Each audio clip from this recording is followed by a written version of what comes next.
Ohio State is number one in the country, even though they're not number one in the country in either of the human polls.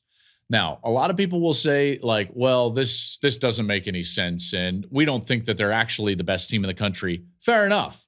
But they do have the best resume in the country. And so this could have been seen and predicted. And a lot of us did think that Ohio State was going to be in this position because of those wins. They've got great wins, folks. All right. The win at Notre Dame, outstanding, in particular with the way that Notre Dame has been playing, and in particular lately, which is going to come back as a form of recency bias that this committee has sprinkled across this top 25. And this is the first instance because the team that they beat is playing really well currently. Okay. So they've got that win on the road against Notre Dame, probably one of the best, if not the best win in the country, in particular when you take into consideration the location. Did that on the road.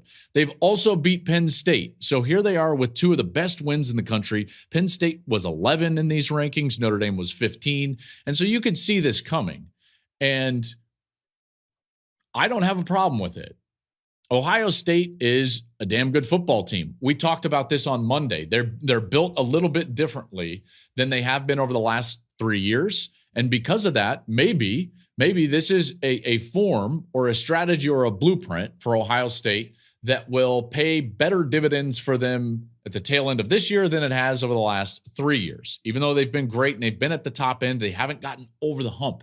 They lose the national championship in 2020. They lose to Michigan in 2021. They lose to Michigan again in 2022, then still get into the playoff, lose to Georgia in a heartbreaker. Maybe this different blueprint is what they need. So they've got the best resume. I don't have a big problem with them at number one. Even though I don't have them at number one, I'm candidly thankful that the committee is honoring them for scheduling the way that they've scheduled, in particular that Notre Dame home and home. So the committee honors that road win against Notre Dame, and I think better college football is better for it. Then Georgia and Michigan. Those are the second teams and third teams ranked in these rankings. So Georgia is number 2, and then Michigan is number 3.